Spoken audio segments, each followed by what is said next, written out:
Welcome to our channel డీజీటీవీ వార్తా కథనాలపై విశ్లేషణ కార్యక్రమం మార్నింగ్ న్యూస్ కు స్వాగతం. నేను మీ జర్నలిస్ట్ సత్య.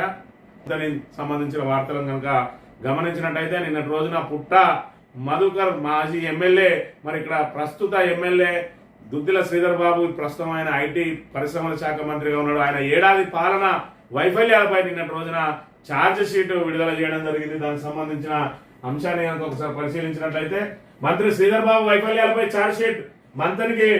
మంత్రి చేసింది ఏమి లేదు, చిన్న కాళేశ్వరంలో తట్టెడు మట్టి ఎత్తలేదు. శ్రీధర్ బాబు ఓటు బ్యాంక్ రాజకీయాలు. మంత్రి మాజీ ఎమ్మెల్యే పుట్టా మధు. మంత్రి శ్రీధర్ బాబు కుటుంబం 40 ఏళ్లుగా మంత్రి నియోజకవర్గంలో ఎమ్మెల్యేలుగా ఉన్న ఇక్కడ ప్రాంతానికి చేసింది ఏమీ లేదని మాజీ ఎమ్మెల్యే పుట్టా మధు మండిపడ్డారు. మంగళవారం ఆయన తెలంగాణ భవన్ లో మంత్రి శ్రీధర్ బాబు ఏడాది వైఫల్యాలపై ఛార్జ్ షీట్ విడుదల చేశారు. ఈ సందర్భంగా ఆయన మాట్లాడుతూ మంత్రిగా ఉన్న శ్రీధర్ బాబు ఇప్పటి వరకు నియోజకవర్గానికి ఏం చేయలేదని విమర్శించారు. ఏడాది పాలనలో ఫెయిల్ అయ్యారని ఆరోపించారు.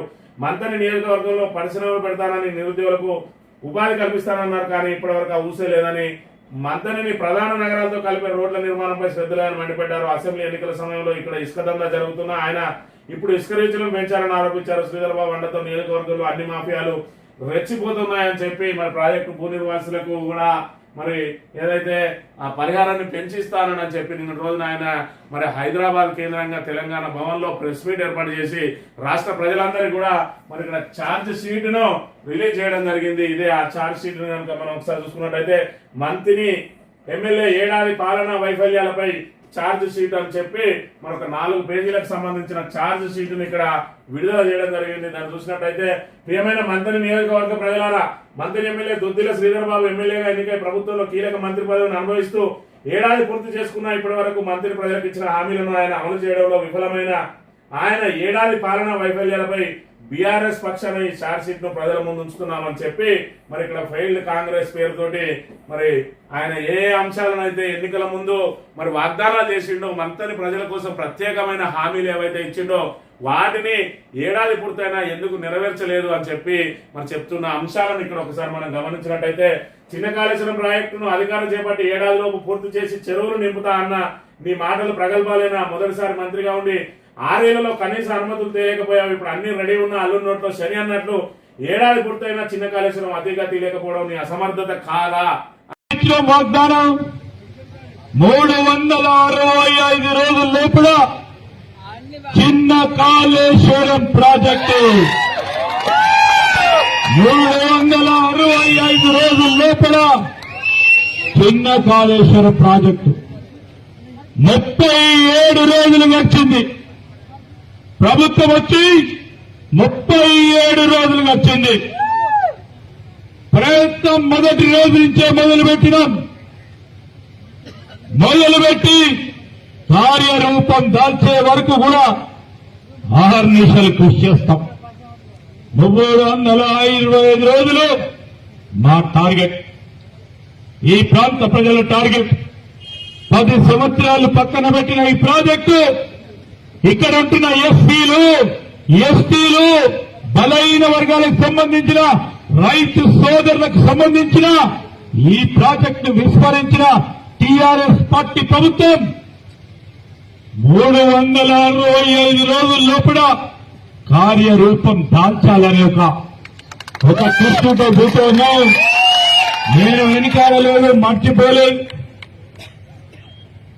చిన్న కాళేశ్వరానికి సంబంధించి ఏడాది లోపు ఇప్పుడు 37 రోజుల తర్వాత ఆయన ఏదైతే అధికారం చేపట్టినాక 37 రోజుల తర్వాత మరి ఆయన ఇక్కడ ఏదైతే మరి ప్రజలకు నేను హామీ ఇస్తున్న 365 రోజుల లోపు ఇప్పటికే 37 రోజులు గడిచింది.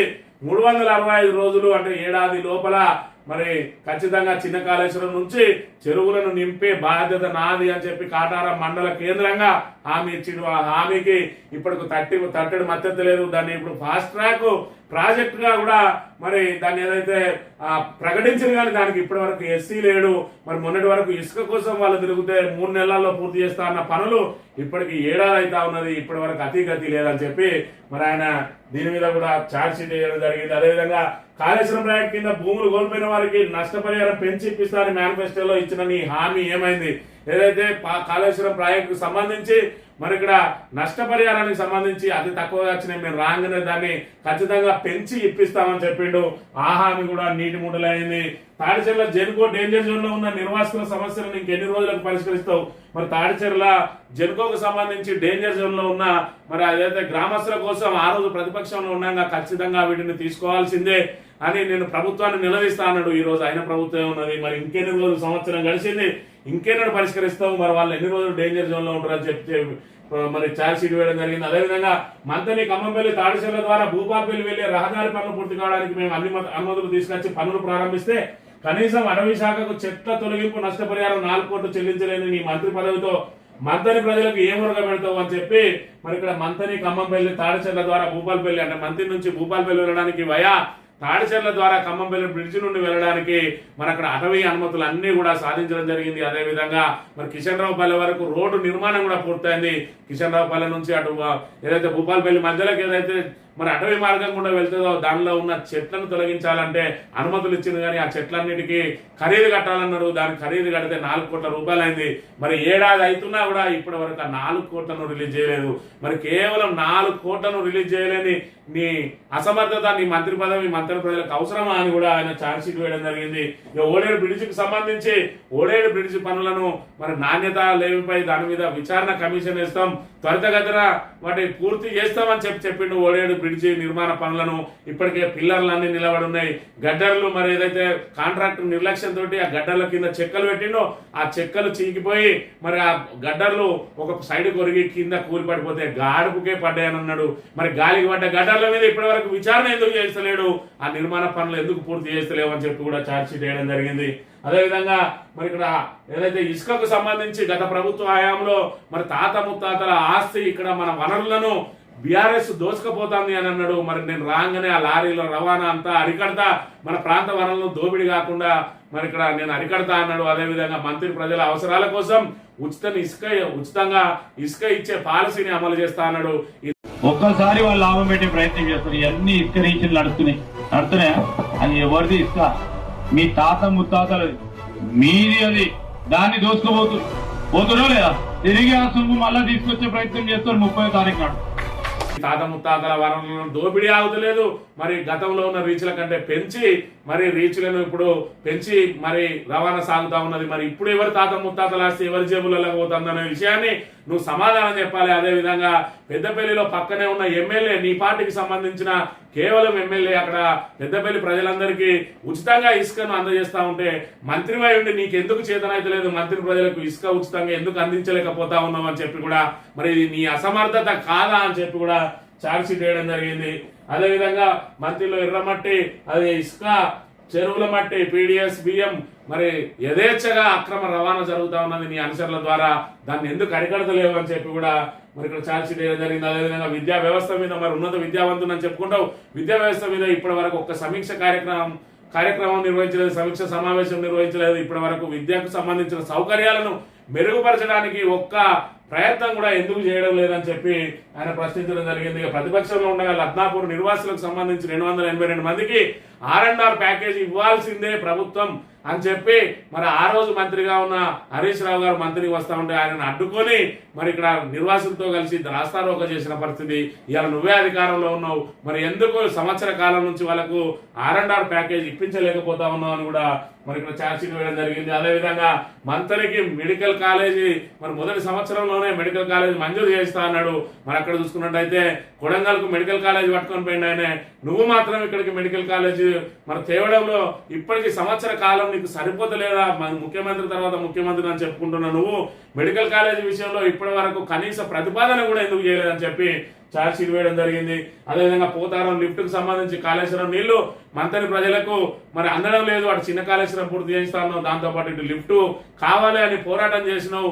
మరి గత ప్రభుత్వ హయాంలో ఇప్పుడు నీ ప్రభుత్వం వచ్చింది, మరి 300 కోట్లు పెడితే మరి ఈరోజు ఇక్కడ మంతని ఈ 4 మండలాలకు నీళ్ళు వచ్చే అవకాశం ఉంటుంది. మరి ఎందుకు నువ్వు SRSPని ఆధారపడి గుండారం రిజర్వాయర్ ద్వారానే మరి ఇబ్బందులు పడుతున్న రైతులకు లిఫ్ట్ పనులను ఇంకెన్నడూ శాంక్షన్ చేయిస్తామని చెప్పి కూడా ప్రశ్నించడం జరిగింది. అదేవిధంగా ముఖ్యమంత్రి మరి ఏదైతే రేవంత్ రెడ్డి తన సొంత నియోజకవర్గం కొడంగల్కు కడా అనే మరి ఒక అర్బన్ డెవలప్మెంట్ అథారిటీని వేసి దాని నియోజకవర్గం కోసం వేలాది కోట్ల రూపాయలు తీసుకుపోతా ఉన్నాడు.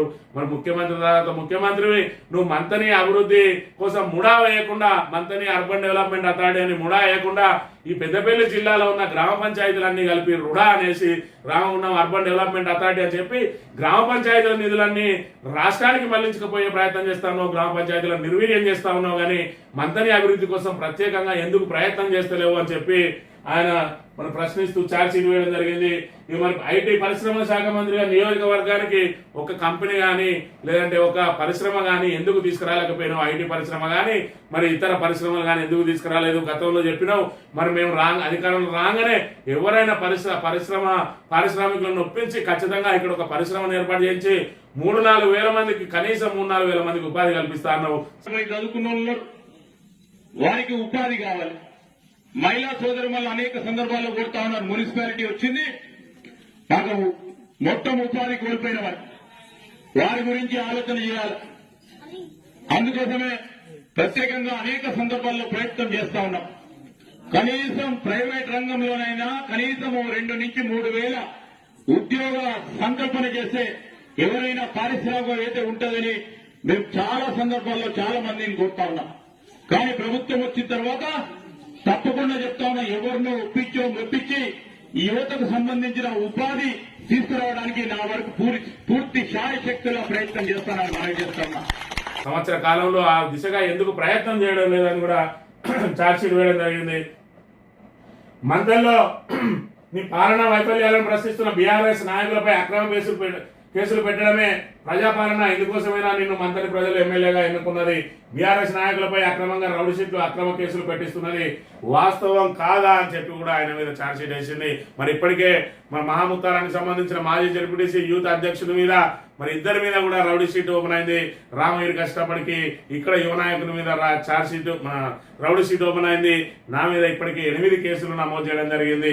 సాక్షాత్తు పుట్టమధు గారు విని ఏదైతే ప్రజలను చైతన్యం పరచడం కోసం ప్రయత్నాలు చేస్తా ఉన్నాడో ఆయన మీద పోలీసుల ద్వారానే ఫిర్యాదులు తీసుకుంటూ నేరం చేసే ఉద్దేశంతో అని చెప్పి మరి ఒక మాజీ ప్రజాప్రతినిధి, మరి మాజీ ఎమ్మెల్యే, మాజీ జిల్లా పరిషత్ చైర్మన్ మీద పోలీసులతోటి మరి చిత్రమైన కేసులు పెట్టిస్తూ దిగజారిపోయి నియంత పాలన సాగిస్తున్న అంశంలో మరి ఇది నీ చీకటి పాలన కాదా అని కూడా ఇక్కడ ఛార్జ్షీట్ వేయడం జరిగింది. సమైక్యాంధ్ర పాలనలో నిర్లక్ష్యానికి గురైన మంత్రి నియోజకవర్గాన్ని సింహభాగం పాలించింది మీ కుటుంబం కాదా? అందుకు బాధ్యత మీది కాదా? ప్రత్యేక తెలంగాణ రాష్ట్రం ఏర్పడిన తర్వాత ప్రస్తుతం బీఆర్ఎస్ 10 ఏళ్ల పాలనలో మీ 40 ఏళ్ల కాలం కంటే అధిక నిధులు తెచ్చింది వాస్తవం కాదా? కేసీఆర్ తీసుకువచ్చిన తెలంగాణలో మన నిధులు మనమే వాడుకునే వెసులుబాటు ఉండి ప్రభుత్వంలో మంత్రిగా ఉన్న నీకు నిధులు తెచ్చే అవకాశం ఉండి ఇప్పటికైనా మంత్రి ప్రజలకు ఇచ్చిన హామీలను నెరవేర్చకపోతే ఎలా? ఇప్పుడు కాకపోతే ఇంకెప్పుడు తరాలుగా మీ కుటుంబం మంత్రి ప్రజలను ఓటు బ్యాంక్ గా భావించడం మాని వారి అభ్యున్నతకు కృషి చేయాల్సిన బాధ్యత మీ మీద లేదా అని చెప్పి నేరుగా ప్రశ్నించడం జరిగింది. దానికి తోడు ప్రజలారా, ఇది మంతని ఎమ్మెల్యే అధికార పక్షంలో మంత్రిగా ఉండి మంత్రి ప్రజలకు ఇచ్చిన హామీలను నెరవేర్చడంలో అవలంబిస్తున్న నిర్లక్ష్య వైఖరికి సంబంధించి బీఆర్ఎస్ మంతని ఎమ్మెల్యే పాలనా వైఫల్యాలపై మీ ముందు ఉంచుతున్న ఛార్జ్షీట్ ఇక నిర్ణయం మీదే అని చెప్పి బీఆర్ఎస్ మరి ఇక్కడ మంతని ఎమ్మెల్యే పాలనా వైఫల్యాలపై మీ ముందు ఉంచుతున్న ఛార్జ్షీట్ అని చెప్పి మరి ఇక్కడ నిర్ణయం మీదే అని చెప్పి నిన్నటి రోజున మరి ఇక్కడ తెలంగాణ భవన్ లో ఇక్కడ ఛార్జ్షీట్ ను రిలీజ్ చేయడం జరిగింది. మంతని నియోజకవర్గానికి సంబంధించిన ముఖ్య నాయకులందరూ కూడా మరి హైదరాబాద్ కు వెళ్లి తెలంగాణ భవన్ సాక్షిగా అక్కడ ఈ ఛార్జ్షీట్ ను ప్రజలకు మరి విడుదల చేయడం జరిగింది. మరి ఈ ఏడాది కాలంలో సాధించిన ప్రగతి ఏంది మంతనిలో, మరి ఇక్కడ ఇచ్చిన హామీలు నెరవేరడానికి ఇంకా ఎన్ని సంవత్సరాల కాలం కావాలనే విషయాన్ని ఈ రోజు ప్రజలకు సమాధానం చెప్పాల్సిన బాధ్యత శ్రీధర్ బాబు గారిపై ఉన్నదనే విషయాన్ని మరి ఆయన గమనించాల్సిన అవసరం ఉన్నది.